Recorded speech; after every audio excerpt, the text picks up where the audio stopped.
governo Donald Trump confirmou agora há pouco a volta do tarifaço. A notícia é péssima para setores relevantes da economia brasileira, que tem no mercado americano o principal destino de suas exportações.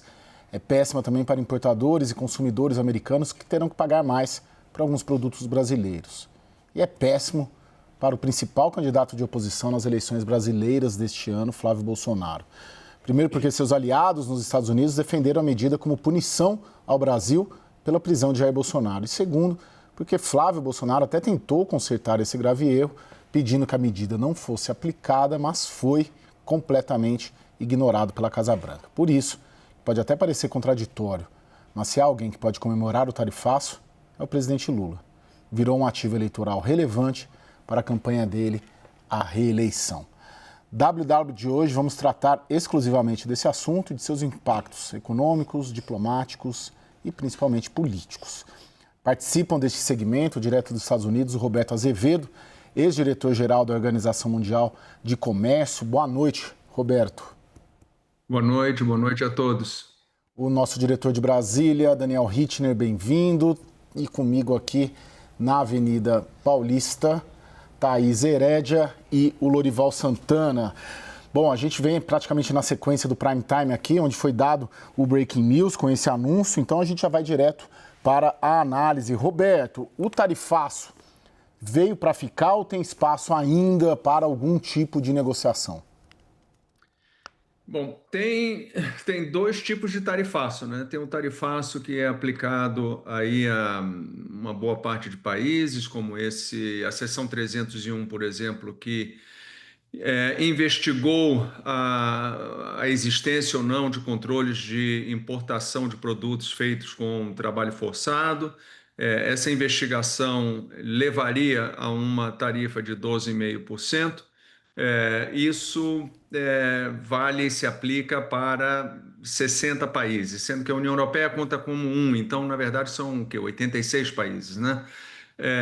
Essa daí eu acho que fica, e é muito difícil você abaixar. Os Estados Unidos têm nas tarifas dois propósitos: aumentar o preço das importações para viabilizar a produção em território americano, e o outro objetivo é o de aumentar a arrecadação. E evidentemente que com tarifas proibitivas muito altas, a arrecadação não acontece, porque o produto deixa de ser exportado. Então, claramente, eles vão manter um patamar mínimo de tarifa de importação que vai ficar ali na faixa de 10%, alguma coisa nessa faixa, imagino eu, e isso é permanente. Eu acho que isso não vai mudar em hipótese alguma. Mas o Brasil é objeto de uma outra 301, que leva essa tarifa de 25%, ela é adicional aos 12,5%, e, portanto, nesse espaço aí em que o Brasil está sendo sobretaxado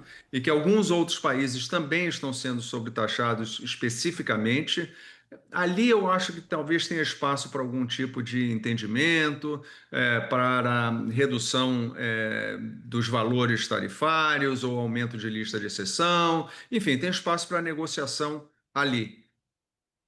Agora, vamos só, antes de continuar, chamar agora sim o nosso repórter em Brasília, né? Porque após o anúncio do tarifaço, tem essa expectativa toda agora da resposta do governo brasileiro, né? Por isso que a gente vai chamar o Danilo Moliterno ao vivo de Brasília para saber já a quente. Danilo, boa noite. Essa reação ali, o que está tramando ali o Palácio do Planalto, Itamaraty e o MDIC em relação a esse tarifaço, Danilo?